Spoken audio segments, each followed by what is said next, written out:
நமசிவாய. வசியம், மோகனம், ஆகர்ஷணம். இந்த வசியம் அப்படின்ற மாதிரியான விஷயம் பார்த்தோம்னா, நம்ம மாந்திரிகத்துல மூலிகை தெரியும், மூலிகைகள்லாம் போயிட்டு நம்ம காப்பு கட்டி எடுக்கிறது, இந்த மாதிரியாக ஒவ்வொரு விஷயமே எல்லாம் சாமானியமான மனிதர்களால் செய்ய முடியாது அல்லவா? அதனால வசியம் அப்படிங்கிறது உண்மையாக என்ன? வசியம், மோகனம், ஆகர்ஷணம் அஷ்டகர்மங்கள்ல இருக்கக்கூடிய திருக்கர்மங்கள் என்ன?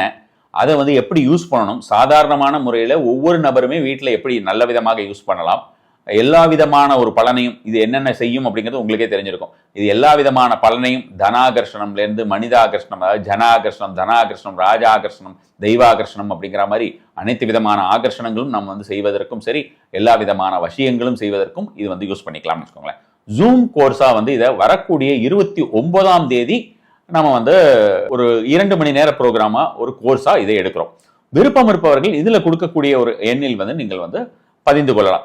இந்த ஒரு கோர்ஸை பொறுத்த வரைக்கும் வேதத்திலே என்ன சொல்லப்பட்டிருக்கிறது, நம்மளுடைய அதர்வண வேதத்திலே என்ன சொல்லப்பட்டிருக்கிறது, ராவண சம்மதியிலே என்ன சொல்லப்பட்டிருக்கிறது, உத்திச தந்திரத்திலே என்ன சொல்லப்பட்டிருக்கிறது, அதே போல் சபர் மந்திரங்கள்ல என்ன சொல்லப்பட்டிருக்கிறது அப்படிங்கிற மாதிரி ரொம்ப ரொம்ப ரொம்ப ஒரு ப்ரீஷியஸான விஷயங்கள் தான் உங்களுக்கு கிடைக்க போகுது. நார்மலா இருக்கக்கூடிய ஒரு புத்தகத்துல வாங்கி நம்ம 50 ரூபா 100 ரூபாய்க்கு கிடைக்கக்கூடிய புத்தகத்திலே வாங்கி நம்ம ஒரு மந்திரங்கள் எப்படி பண்ணணும், செப்பு தகட்டில் எழுதணும், அந்த மாதிரியான முறையாக இருக்காது. முற்றிலுமே நீங்கள் இதுவரை கேள்விப்படாத வித்தியாசமான ஒரு முறையாக இது இருக்க போகிறது. ஸோ விருப்பம் இருப்பவர்கள் கண்டிப்பான முறையில் நீங்கள் இணைந்து பலன் பெறலாம். நமசிவாய.